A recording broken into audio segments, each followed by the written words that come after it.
I wanted to follow up with you on a conversation we were having before we broke. Before we adjourned, you said that while the small business owner in question in this Air Force contract case might not have been completely educated on the requirements of the program, there was no attempt by the contracting officer to intentionally violate the law.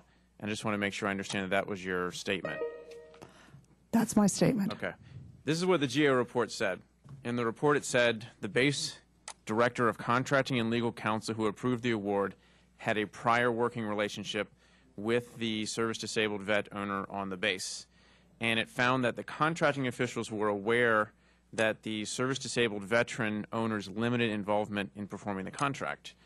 Also, when the contracting officer was deposed by the committee staff, he confirmed that it was indeed a federal employee that worked there and that an entity other than the service-disabled business that was awarded the contract was going to provide the service. What I need to know, given the fact that agencies have an opportunity to dispute GAO findings when they are first reported, and as far as I can tell, the DoD did not, I would like to know if you are disputing that finding, or if you're prepared to accept the finding and then we can move forward. I need to have you tell me exactly which finding. It is a $900,000 contract that was let under an Air Force contract at MacDill Air Force Base. Yes, I agree with that.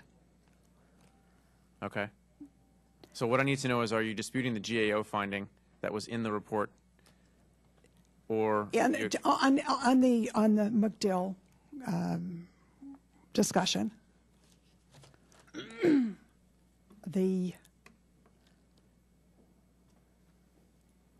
I agree with some of the things that are in that discussion.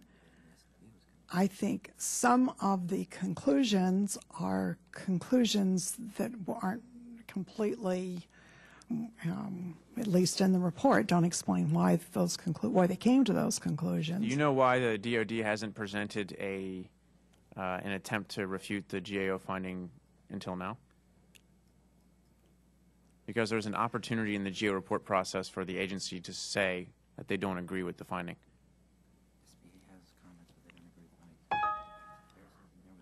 I don't know whether this went to MacDill, this report went to MacDill before. The reason I'm asking you is I'm surprised at your response, and I want to make sure that I understand whether or not you're saying that essentially, and what I heard was that the problem here was ignorance on the part of the service-disabled business owner and not responsibility on the contracting officer to have seen the problem and taken action to prevent this contract from being wrongly awarded. Here's what the contracting officer would probably say to you.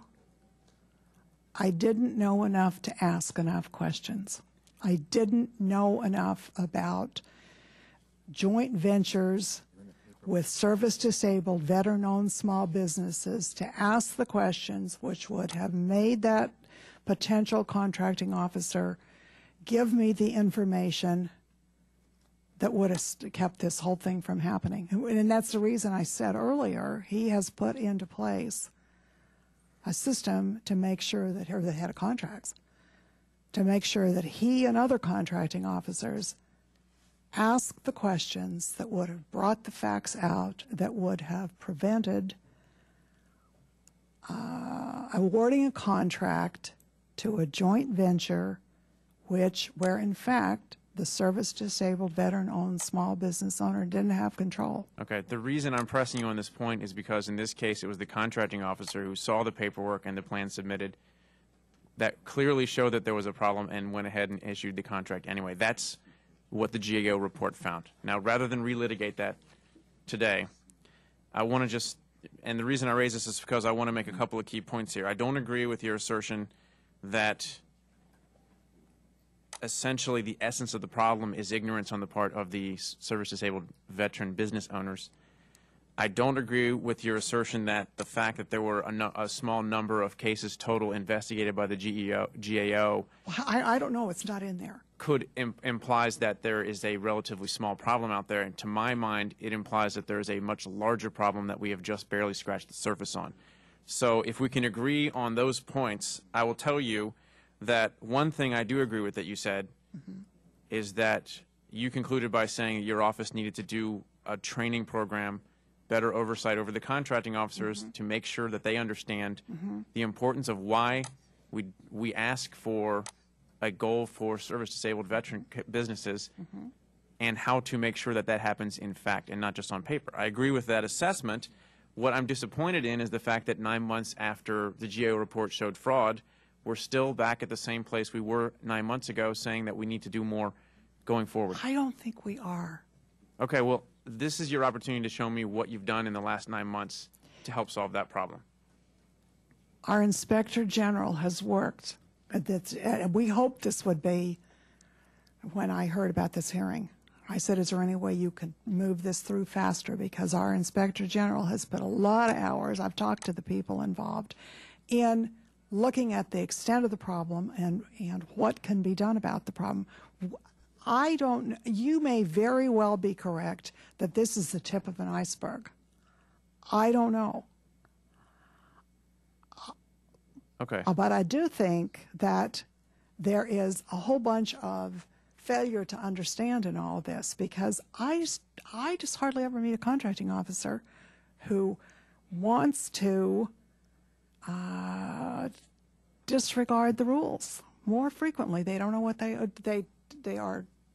DOD contracting officers are very knowledgeable, but when it comes to small business, it is an area where they need to know more. We work at it all the time, and I think most contracting officers would say that to you. I think I agree with your assessment that there is a failure to understand among many contracting officers of how to stop fraud in the system.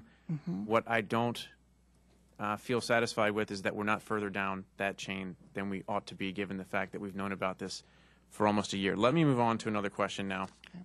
And I want to talk to you about consequences.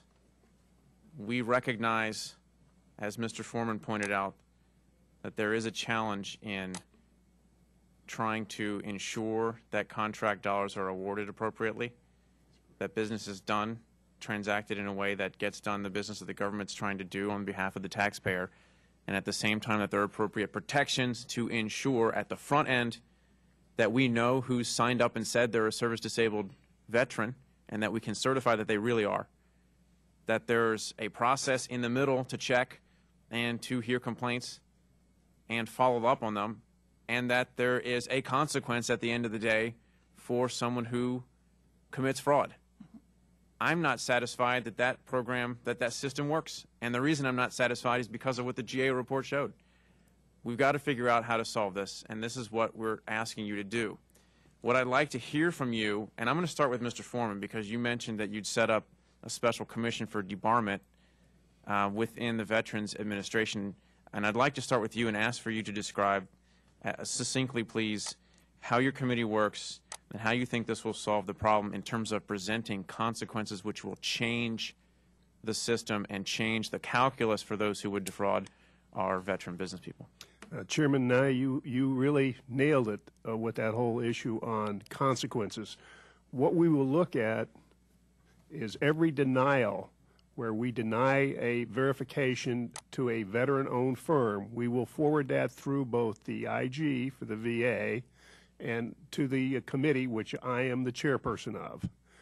We will look to see if it's just a knowledge factor where somebody made a mistake, and usually it happens in the ownership and control arena, or what we call the status fraud arena. And if it's a simple thing, we can push it off and say, you can resubmit.